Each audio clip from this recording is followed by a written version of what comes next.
पानीपत के रहने वाले 22 साल के अनमोल सिंह ने पावर लिफ्टिंग में राष्ट्रीय स्वर्ण पदक अपने नाम किया है। अनमोल फिलहाल खुद को अंतर्राष्ट्रीय प्रतियोगिता के लिए तैयार कर रहे हैं। नमस्कार, मैं अभिषेक वर्मा, न्यूज़ आर्यावर्त टाइम्स में आपका स्वागत है। मेरे साथ जो बैठे हुए हैं वो हैं 22 साल के अनमोल सिंह, जिन्होंने नेशनल में पावर लिफ्टिंग में गोल्ड मेडल हासिल किया है, गोल्ड मेडल अपने नाम किया है। और इनके पिताजी जो समोसे बेचते हैं, ये एक जर्नी रही है, काफ़ी एक मुश्किल जर्नी रही है, जो कि बहुत पहले शुरू हो चुकी थी और अभी ख़त्म नहीं हुई है, आगे भी जाएगी। आगे बात करेंगे अनमोल सिंह जी से। नमस्कार जी। नमस्ते जी। और कैसे हैं आप? ऑल गुड, सब बढ़िया। हाँ जी, तो आपने ये आपकी कब ये प्रतियोगिता, आपकी चैम्पियनशिप हुई थी और कब आपने ये मेडल जीता, कहाँ से शुरू हुए थे? पहले तो आप यही बताइए, कब हुई थी आपकी प्रतियोगिता? मेरी प्रतियोगिता 7, 8, 9 की थी। This month only. और ये सारी प्रतियोगिता 100% रॉ पावर लिफ्टिंग एसोसिएशन के थ्रू ऑर्गेनाइज करी गई थी। और मैंने इसको स्टार्ट किया था 3-4 महीने पहले ही इसकी प्रिपरेशन स्टार्ट कर दी थी। बाकी जो प्रॉपर प्रिपरेशन थी वो 3-4 महीने स्टार्ट करी थी। जो प्रॉपर प्रिपरेशन है वो काफ़ी सालों से चल रही है। 6 साल से मैं इसके लिए मेहनत कर रहा था। इससे पहले मैंने स्टेट लेवल भी कम्पीट किया हुआ है और उसमें भी मेरे 2 गोल्ड मेडल्स आए थे, बेंच प्रेस और डेडलिफ्ट में। तो अभी जो आपने गोल्ड मेडल लिया है उसमें कितने और पावर लिफ्टर होंगे जिनको आपने बीट किया? 21 से 22 और पावर लिफ्टर थे वहाँ पे, जिनको मैंने बीट किया है। काफ़ी क्लोज कंपटीशन था, माइनर कंपटीशन से, मतलब माइनर डिफरेंस से मैंने उसको विनिंग लिया, गोल्ड मेडल उसके अचीव किया, कम्पीट किया उनसे। तो यहाँ तक आप आए हैं, आगे कहाँ तक जाने की उम्मीद है कि मुझे ये उस पीक तक जाना है, या यहीं पर आप खुश हैं? नहीं, अभी बहुत आगे बढ़ना है। एज इन अभी मैं इंटरनेशनल लेवल के लिए भी सिलेक्ट हुआ हूँ, जो दुबई में ऑर्गेनाइज होगी इसी एसोसिएशन के थ्रू। और ये एसोसिएशन बहुत सपोर्ट करती है इस चीज़ में कि ग्रोथ, मतलब यूथ को ग्रोथ करने में। और काफ़ी drug free, specially drug free जो एसोसिएशन है ये, तो इसमें कोई भी चांसेस नहीं होते कि हाँ भी ड्रग एडिक्ट वगैरह भी आगे, लाइक जो भी चीज़ें यूज़ करके पावर लिफ्ट करते हैं वो नहीं अलाउड होते इसमें। तो we have the right, this is the perfect place और हम यहाँ पे स्टैंड कर सकते हैं। तो मैंने तो सोचा है कि अभी ये तो कुछ नहीं है, मेरे को ओलंपिक भी जाना है, ओलंपिक के बाद मेरे को इंटरनेशनल भी खेलना है। इंटरनेशनल जहाँ भी अपॉर्चुनिटीज़ मिलेगी मेरे को अचीव करनी है। ओलंपिक में किस आप गेम में जाएंगे? अगर आपका मान लीजिए आप उस लेवल पर प्रिपेयर अपने आप को कर पाते हैं, ओलंपिक में जाने का आपको चांस मिले, क्लियर कर पाते हैं, तो आप कौन सा गेम चूज़ करेंगे जिसके लिए आप अपने आप को प्रिपेयर करें ओलंपिक के लिए? ओलंपिक के लिए मैं अपना प्रेसेस वगैरह ही ज़्यादा, लिफ्ट्स होती हैं उसके लिए प्रिपेयर करूँगा, क्योंकि मेरी बॉडी बिल्डिंग के थ्रू ही है, तो वही गेम मेरे लिए बेस्ट रहेगी।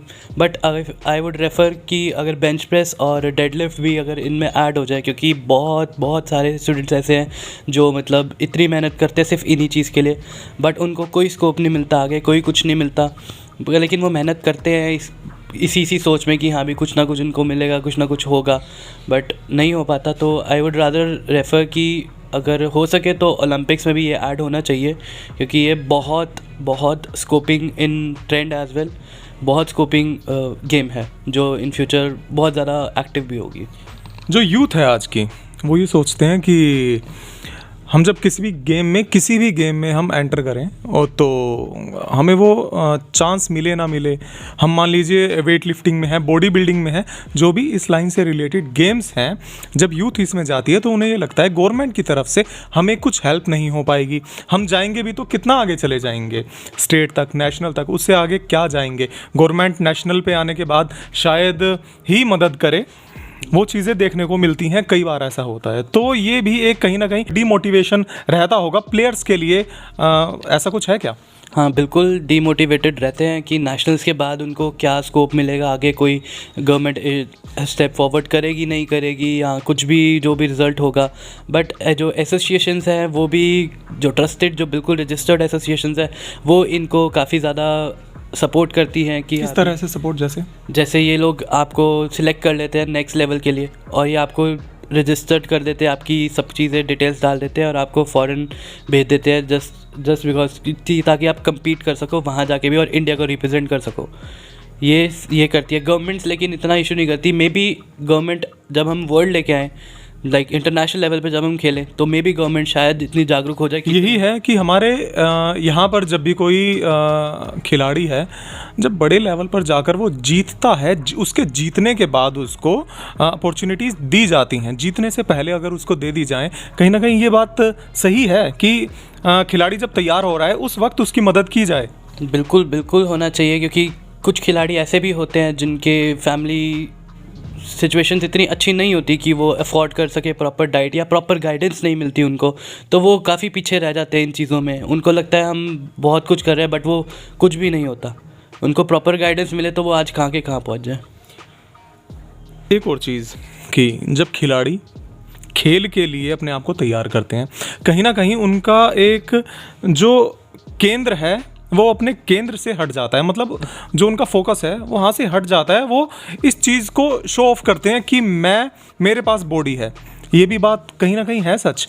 जो ट्रू एथलीट होता है वो कभी शोकेस नहीं करता अपनी बॉडी, वो हमेशा अपनी बॉडी ढक के रखता है, अपने आप को प्रिपेयर करके रखता है कि हमें मेरे को आगे भी कम्पीट वो करना अपने है। गेम से हटकर वो शायद कहीं ना कहीं, मैंने ऐसी चीज़ें बल्कि बहुत से ऐसे लोगों ने देखी भी हैं कि वो अपने फोकस से हटकर जो उसको गेम की तैयारी करनी है, थोड़ा सा शो करना उस चीज़ को ज़्यादा शो करते हैं लोग कि बदल जाते हैं, उनको कुछ दिखता नहीं है इन फ्यूचर, तो इस वजह से वो फिर इस चीज़ में तो ऐसा नहीं divert करना हो जाते चाहिए। हैं। ऐसा बिल्कुल नहीं करना चाहिए। अगर आप अपने गेम की तरफ फोकस है तो। फोकस रखोगे तो अचीव करोगे, और अचीव करोगे तो आगे बढ़ोगे, कुछ ना कुछ तो लाइफ में अचीव करोगे। जब तुम्हारे पास सर्टिफिकेट्स खुद से होंगे तो कहीं ना कहीं अप्रिसिएशन भी होगी खुद से।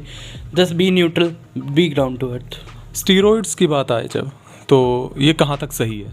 स्टेरॉइड्स एक लेवल तक मैं बोलूँ तो ठीक भी है और गलत भी है, क्योंकि स्टेरॉइड्स कुछ अच्छे भी होते हैं, कुछ बुरे भी होते हैं। कुछ होते हैं जो शरीर को बिल्कुल ख़राब कर देते हैं, बट जो मैं ट्रूली रिकमेंड करता हूँ, मैं बिल्कुल यूज़ नहीं करता, ना मेरे साथ के एथलीट्स यूज़ करते। तो हम बिल्कुल नेचुरल डाइट्स पे चलते हैं, तो जितना हो सके उतना इनसे दूर ही रहो तो ज़्यादा बेटर है, क्योंकि इन फ्यूचर आपको कुछ नहीं पता, ये कुछ भी अफेक्ट कर सकते हैं आपको।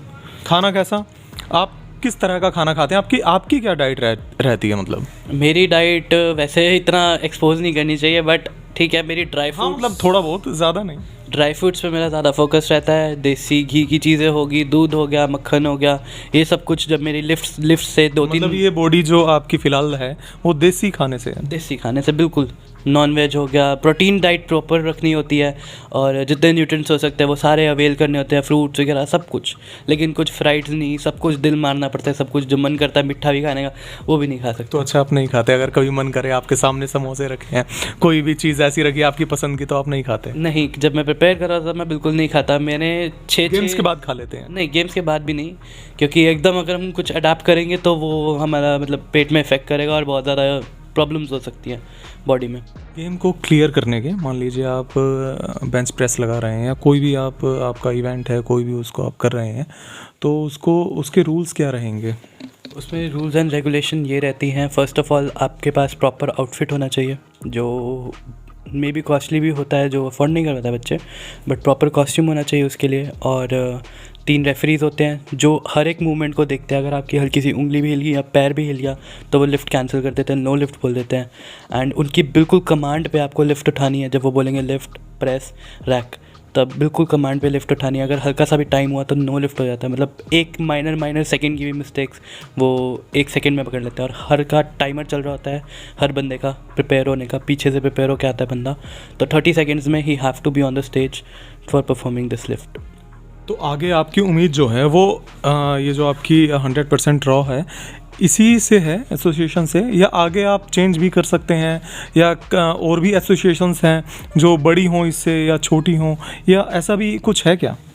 काफ़ी सारी एसोसिएशंस हैं ऐसी जिनके थ्रू मतलब मैं खेल सकता हूँ। मेरे पास अपॉर्चुनिटीज़ भी आई थी कि आप हमारे साथ खेलो, हमारे रिप्रेजेंट, बट मेरे को इस पर ट्रस्ट है तो इसलिए मैं इस पर जा रहा हूँ, क्योंकि ये ऐसे एथलीट्स तैयार करती है जो बाहर जाते हैं और हमारे आंखों के सामने गए हैं वो, तो इसलिए मेरे को थोड़ा इस पर ज़्यादा ट्रस्ट है। But I would rather be in like कि गवर्नमेंट थोड़ा अफिशिएट ले, कुछ सपोर्ट करे इसमें, ताकि और भी यूथ जो है वो उनको मोटिवेशन मिले। बिल्कुल यूथ जनरेट हो, और ज़्यादा यूथ आए और इंडिया को रिप्रेजेंट कर सके। बेसिकली ये मेरा मेन मोटिव है। मैं उनको बस यही कहना चाहूँगा, देख देख के रीस मत करो, बस जो होता है करते जाओ। Be down to earth, ground पे रहो, डाउन टू अर्थ रहो और ग्राउंड लेवल पे वर्क करो, शोकेस मत करो। और बाकी एवरीवन नोज़ दैट सब बेस्ट हैं. Give your best in everything. कहीं ना कहीं कुछ ना कुछ अचीव तो सब करेंगे, बस मेहनत करो.